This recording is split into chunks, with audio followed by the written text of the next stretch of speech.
কে দেখাবো স্যান্ডউইচ কিভাবে বানাবে। স্যান্ডউইচ বানানোর জন্য যে সবজিগুলো লাগবে এখানে আর কি, গাজর, ক্যাপসিকাম, পেঁয়াজ, টমেটো আর ডিম।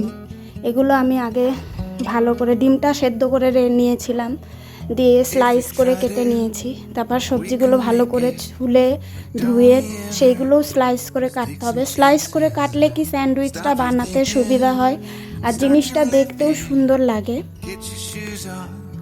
আর টেস্টও হয়। আমি এখানে তারপরে বিট নুন বা সাদা নুন দুটোই ব্যবহার করেছি। তোমরা যে কোনো একটাও ব্যবহার করতে পারো বা দুটোই ব্যবহার করতে পারো, কোনো অসুবিধা নেই দুটোই ইউজ করলে। এখানে আমি সব সবজিগুলো স্লাইস করে কেটে নিয়েছি, যে সবজিগুলো ইউজ করবো আর কি। ডিমটা যেহেতু ছুরি দিয়ে কাটা তেমন ভালো হয় না, আমি অতটা ভালো কাটতে পারি না ডিমটা, ওই জন্যে ডিম কাটার স্লাইস করে কাটার জন্য একটা যন্ত্র ছিল, ওইটা দিয়ে আমি ভালো করে স্লাইস করে কেটে নিয়েছি সুন্দরভাবে। এই যে সুন্দরভাবে কাটা হয়েছে, এই যে এখানেও সবজিগুলো সব কেটে রেখেছি। এবার যে ব্রেডটা বা পাউরুটিটা তোমরা ইউজ করবে, আমি এখানে ব্রাউন ব্রেড আর হোয়াইট ব্রেড দুটোই ইউজ করেছিলাম, কোনোটাতেই অসুবিধা নেই, যে যেটা খায় আর কি।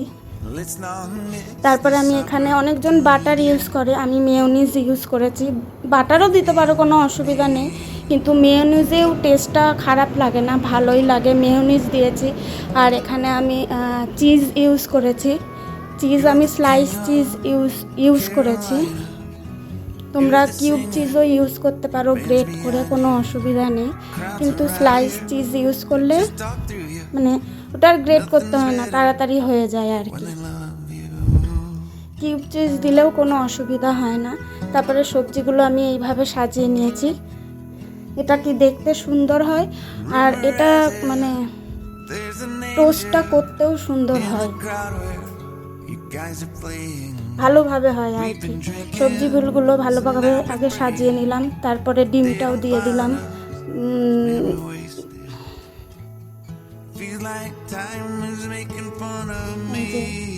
সবগুলোতে দিয়ে এমনিভাবে সাজালাম। তোমরা তোমাদের মতো সাজাতে পারো, আমি আমার মতো সাজিয়েছি আর কি।